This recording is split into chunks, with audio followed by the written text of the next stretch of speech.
The rain that night didn't just fall, it erased the warmth of his touch, the promises we made, the version of myself that still believed in forever. And now, 3 years later, as I stand in front of him again with a small hand gripping mine, I realize the storm never really stopped, it just waited. The courthouse doors slam behind him. Even from here, I can feel his gaze pierce through the crowd. Cold, controlled. Exactly how I remember Ethan Price, New York's most unshakable corporate lawyer. The kind of man who could tear apart a witness with a single raised brow, or destroy a lover with his silence. Papa, is that the man you used to work with? Noah's voice is small, curious. I look down at my son, his dark hair plastered to his forehead. Eyes too big, too innocent for this city. My throat tightens. Yeah, I say softly. That's him. Ethan's expression falters for a fraction of a second, barely there. But I see it. The shock, the disbelief, the crack in the perfect mask he's worn his entire life. He doesn't move. Neither do I. 3 years, and yet somehow this feels like the exact same rain. Back then, I was nobody. Just a rookie paralegal trying to survive in the shark tank that was Price and Lowell Associates. Ethan was the senior partner, the golden boy who won impossible cases and looked like sin in a charcoal suit. He was everything I wasn't. Confident, brilliant, untouchable. And yet, for reasons I still don't fully understand, he saw me. "Coffee," he said one morning, sliding a cup onto my desk without looking at me. "You looked like you needed one." That was the start. Then came the late nights, the shared smirks during depositions, the quiet dinners that blurred into something neither of us dared to name. We never said we were together. But we were. At least until that night. The night he told me he was getting engaged to a woman he didn't love, but couldn't refuse. "You think love is enough to fight the world?" he'd asked, voice breaking in ways his eyes didn't. "You're naive, Liam. You don't understand what I stand to lose." I left his apartment that night with nothing but the sound of rain on the window and the taste of his lips still lingering like a curse. I didn't tell him I was pregnant. Well, not me, but Noah's surrogate. Our plan. The dream we once whispered about when we still believed in someday. Now someday is here, and he's standing right in front of it.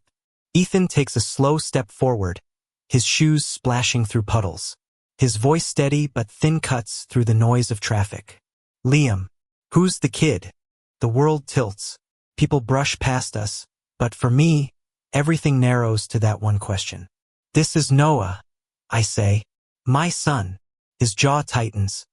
"Yours?" "Yes." He hesitates. Then lower, almost broken, "Ours."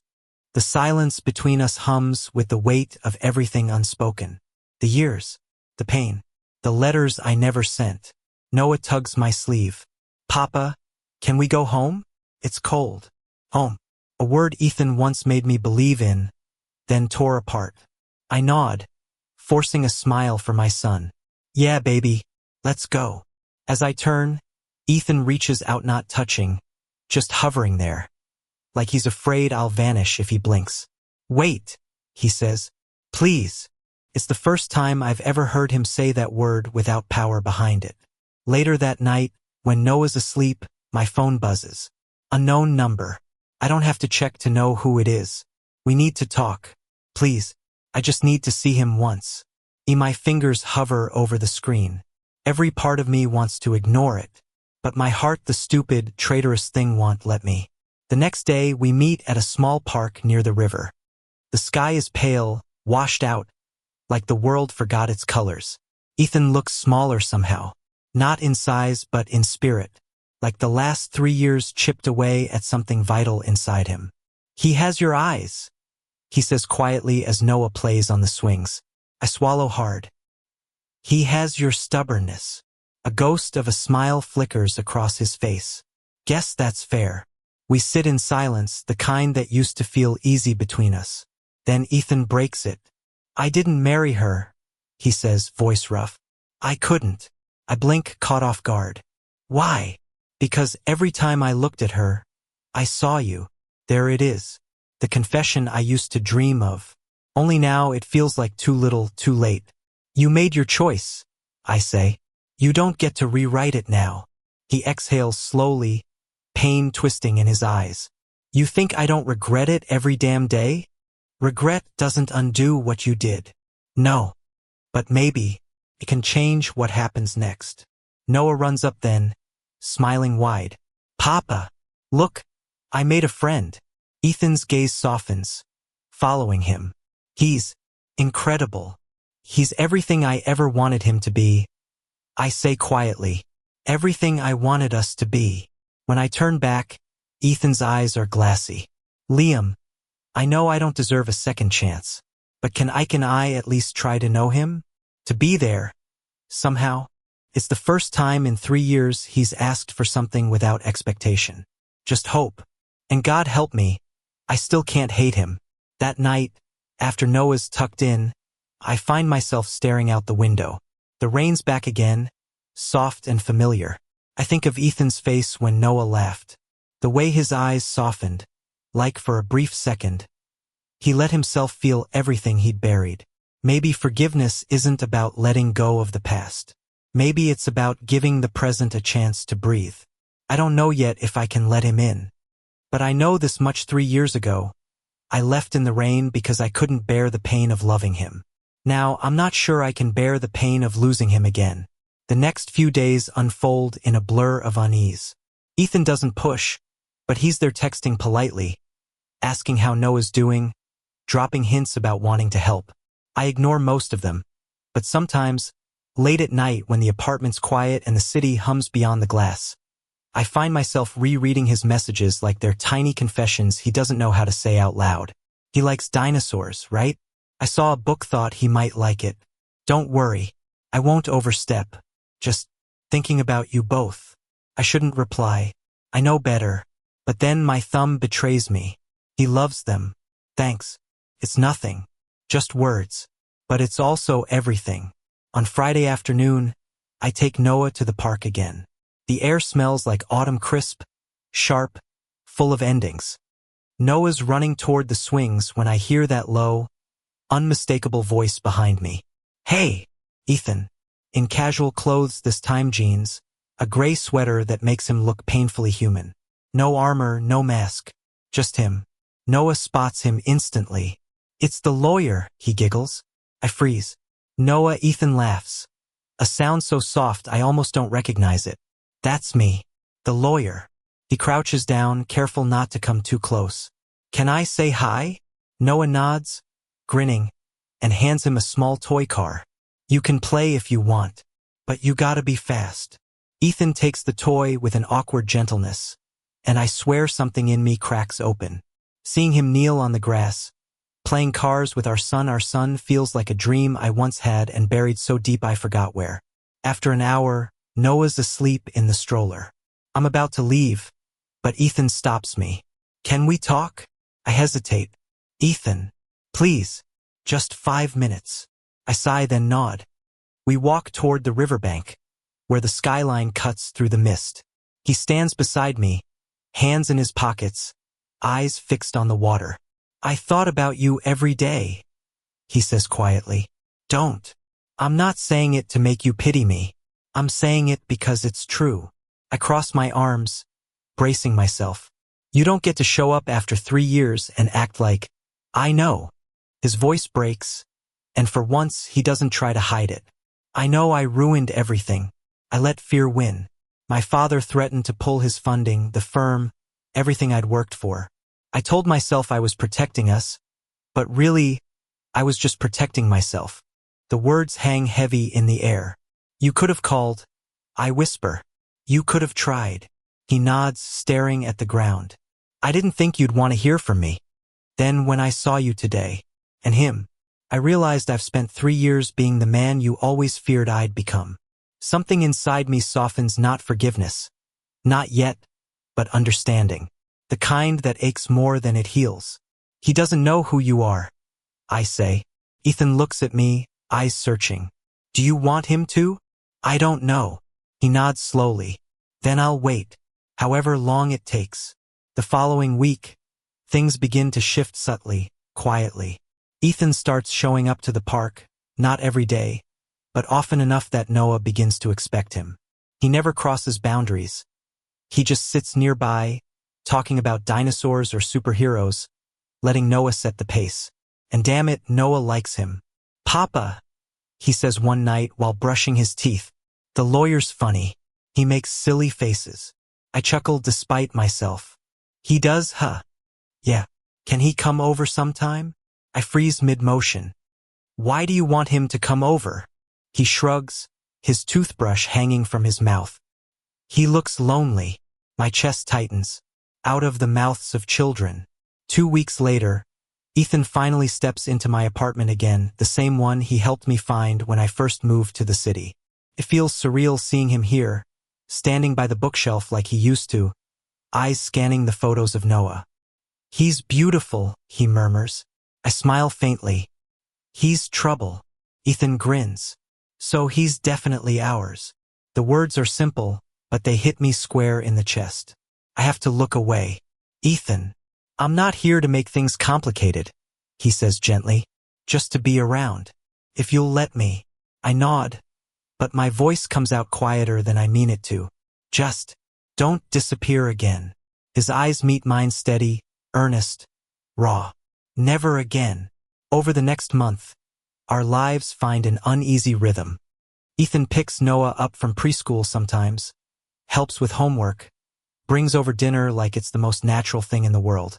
It's terrifying, this domestic quiet, this fragile, almost family we're pretending not to name. Some nights, after Noah's asleep, Ethan stays a little longer.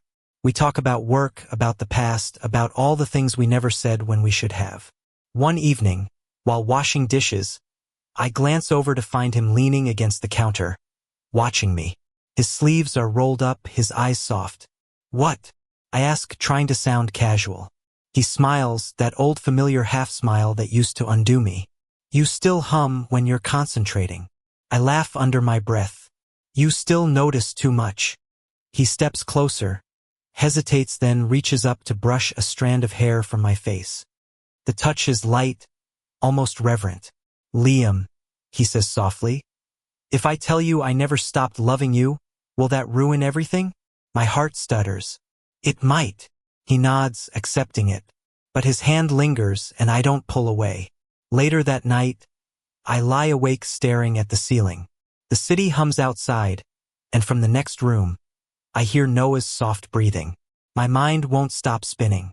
I've spent years building walls to protect us, and now, he's here chipping at them with every smile, every kind word, every damn bedtime story he insists on reading.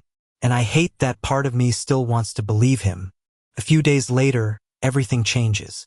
Noah comes down with a high fever.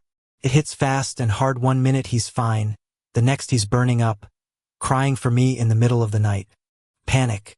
I'm halfway to calling an ambulance when there's a knock on the door. Ethan. He takes one look at Noah and springs into action, calmer than I am. "Hospital. Now, I'll drive." At the ER, he never leaves our side. He fills out forms, holds Noah's hand while they draw blood, paces the hallway like a man possessed. When the doctor finally comes out and says it's just a severe viral infection, nothing serious, Ethan sinks into the nearest chair, his head in his hands. I sit beside him. For a long time, we just breathe. "He's okay," I whisper. Ethan nods, eyes glistening. "I thought I was going to lose him. I can't." His voice cracks. "I can't lose either of you again." Without thinking, I reach for his hand. His fingers curl around mine like it's the most natural thing in the world. We stay that way until dawn. After that night, something shifts. The fear, the anger, they're still there, but quieter now, drowned out by gratitude. Ethan starts coming by more often, not as a visitor but as someone who belongs. He cooks breakfast, helps Noah with Legos, even leaves an extra toothbrush in my bathroom. And one morning, I realize it doesn't bother me. In fact, it feels right. It's a Saturday when he finally asks the question. We're sitting on the couch, Noah between us, watching some cartoon about space pirates. Ethan's arm is stretched behind the sofa, his fingers brushing mine lightly. When Noah falls asleep against his chest, Ethan whispers, "Liam, what are we now?" I stare at him. The easy answer would be friends, or parents, or nothing. but none of those fit. I don't know, I admit. Something fragile. Something real. He nods slowly, eyes searching mine. Can I hope for more? I sigh. Hope isn't the problem, Ethan. It's what comes after. He leans closer, voice trembling. Then let me prove I'm not the man who let you walk away that night. There's a moment, a heartbeat where time stills. His eyes are so close, his breath warm against my skin. Every nerve in my body screams to pull him closer, to bridge the years with one reckless kiss. But I don't. Not yet. Instead, I whisper, then don't just say it. Stay. He does. Days turn into weeks. The three of us fall into something resembling a family, messy, imperfect, real. Ethan learns to braid hair for Noah's dolls. Noah insists on sleeping between us during movie nights. And me? I learn to stop flinching when happiness shows up at my door. But the past doesn't vanish that easily. One evening, while cleaning up, I find an old photograph tucked into a drawer, me and Ethan at the firm's Christmas party. He's got his arm around me, eyes soft in a way only I ever saw. I stare at it for a long time. Then I slip it into my wallet. Because maybe some things deserve to be remembered. Still, not everything is easy. When word spreads at the firm that Ethan's been spotted with a man and a child, the vultures come circling. His clients start asking questions. His father, the same man who once threatened to disown him, calls him. Furious. I won't hide them, Ethan says during one heated call. Not anymore. I hear every word from the kitchen, my chest tight. When he hangs up, he looks drained but resolute. They cut me out, he says simply. The firm, my father, all of it. I move closer. Ethan. He gives a small, tired smile. It's okay. I made my choice this time. And for the first time since that night 3 years ago, I believe him. Later that evening, we sit on the fire escape with mugs of coffee, watching the city breathe beneath us. Noah's asleep, the apartment quiet. You lost everything for us? I say softly. He shakes his head. I didn't lose it. I traded it for something that finally feels real. The moonlight catches his face, older, softer, infinitely braver than the man I once knew. I take a deep breath. You're still infuriating, you know? He laughs quietly. And you still love me anyway. I look at him for a long moment, then smile. Maybe I do. He reaches out, hesitant. Can I? I nod. When his lips finally touch mine, it's not desperate or rushed. It's slow, steady, the kind of kiss that feels like coming home after years of being lost. Later, when we pull apart, the city below us glows like it's been waiting for this too. I missed this, he murmurs. Yeah, I whisper. Me too. For the first time in a long time, the rain isn't falling. But somehow I still hear it, soft, steady, cleansing. Maybe this is what healing sounds like. Autumn drifts quietly into winter, and with it, the city begins to shimmer under strings of light and breath-clouded air. Snowflakes gather on window ledges. Car horns sound softer somehow, and every coffee shop hums with the low warmth of strangers finding refuge from the cold. Inside our apartment, there's laughter. Noah's, Ethan's, mine. I never thought I'd get used to that sound again, the weightless, echoing kind of laughter that fills a space until it feels like a home. It's a Sunday morning. I wake up to find the kitchen a mess of flour, sugar, and chaos. Noah's standing on a stool, wearing an apron twice his size, while Ethan's attempting to flip pancakes and failing miserably. Is that supposed to be breakfast or abstract art? I tease, leaning against the doorway. Ethan looks over his shoulder, a smear of batter on his cheek. Hey, we're experimenting. It's a learning process. Aha. And what exactly have you learned? He grins. That you should probably do the cooking. Noah giggles, proud of the disaster they've created. Papa. Daddy burned the pancakes again. The word daddy hangs in the air like sunlight, small, effortless, beautiful. Ethan freezes for half a heartbeat, then laughs softly, eyes misting. Yeah, Daddy messed up. I cross the room, my chest tightening in the best way. The title didn't come from me. It came from Noah, all on his own. sometime after their third bedtime story together. Ethan hadn't expected it. I don't think he ever will, but he wears it like something sacred. That night, after Noah's asleep, I find Ethan sitting on the couch, staring at the twinkling lights outside. There's an open folder on the coffee table, court documents, old case files, remnants of the life he's slowly walking away from. "You're really leaving the firm?" I say quietly. He nods. "I already have. You spent your entire career building it." He looks up at me. "And I spent 3 years realizing none of it mattered without you too." I sit beside him, the silence gentle between us. For the first time in a long time, he doesn't look like the cold, distant lawyer who kept the world at arm's length. He looks like a man who finally stopped running. We don't talk about the past as much anymore. We don't need to. It lingers in the air between us, a ghost we've learned to live with. But sometimes, when he thinks I'm asleep, I catch him watching Noah, brushing his hair from his forehead, whispering soft apologies that only the dark hears. And I think maybe this is what redemption looks like. Not grand gestures, not perfect words, just small, steady love. Then, one morning in February, I get a call that changes everything.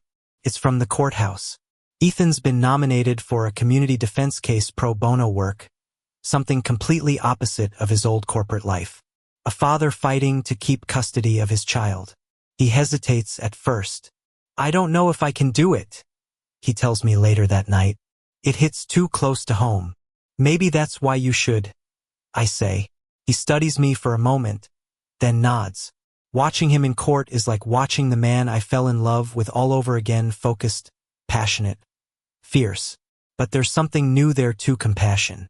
The kind that only comes from having lost something and learned how to earn it back. When the judge finally rules in favor of the father, Ethan exhales, shoulders trembling. I can see it in his eyes. He's not just winning a case. He's healing a wound he thought would never close. We celebrate that night at home, just the three of us.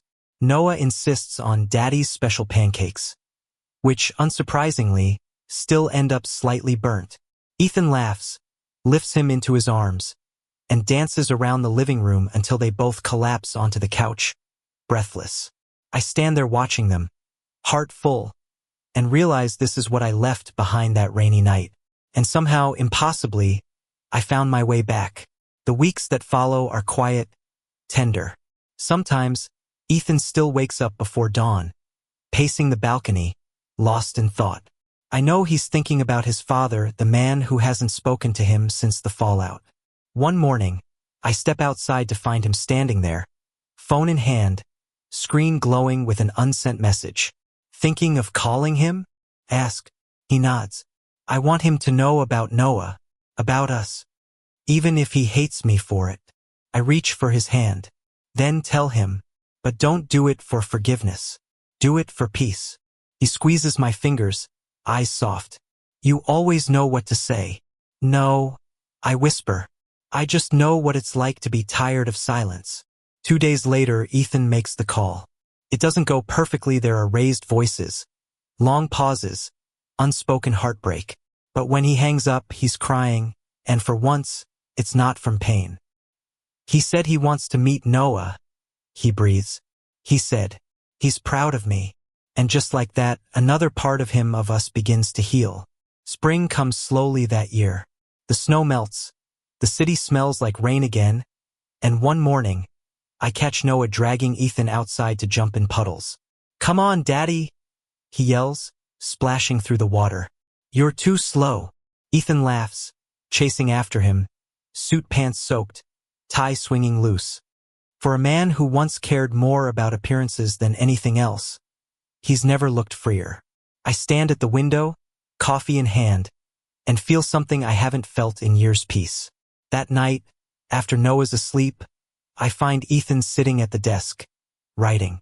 His handwriting's messy, rushed, like his thoughts are racing faster than his pen can keep up. "What's that?"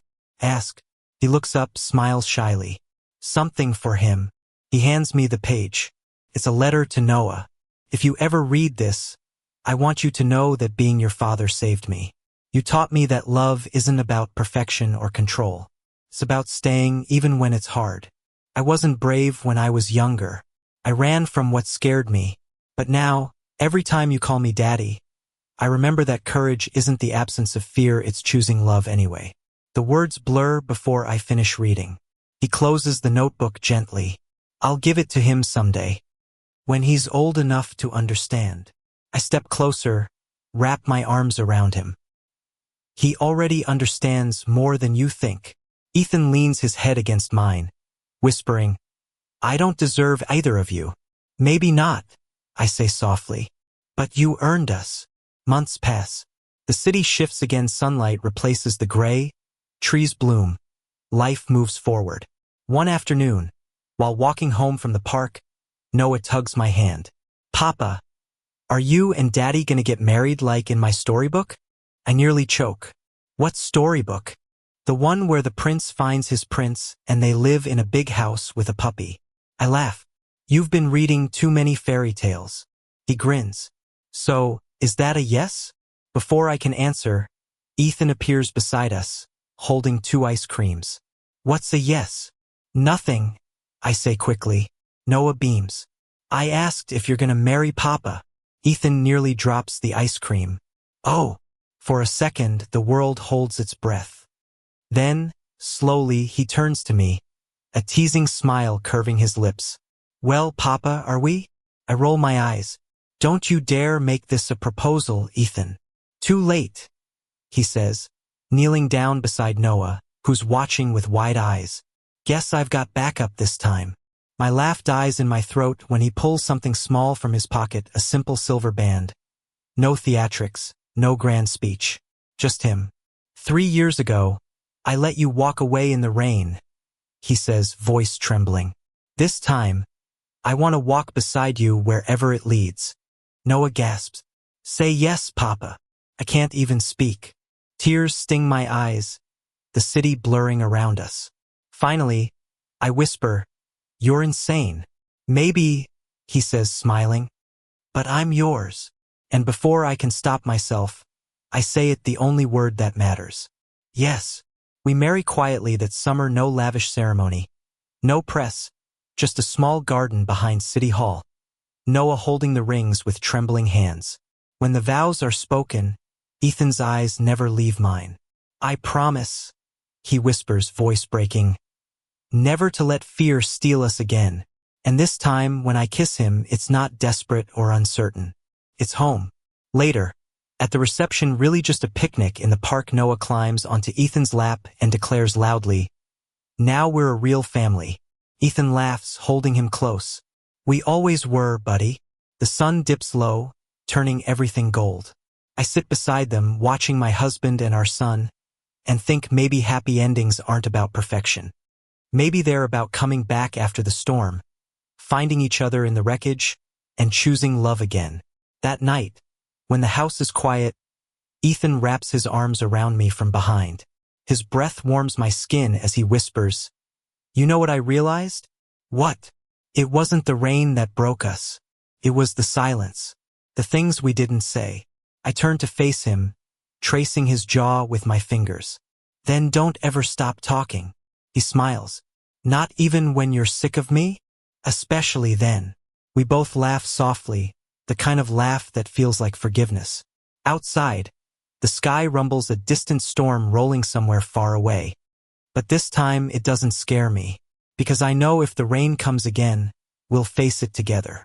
Years later, I'll look back on that night, the warmth of his arms, the soft breath of our son asleep down the hall, the sound of rain against glass, and realize that everything we lost had led us here. Not to perfection, not to some fairy tale ending, but to something real, to love that stayed. Thank you for listening. If you find it interesting, please like and subscribe to follow the next stories.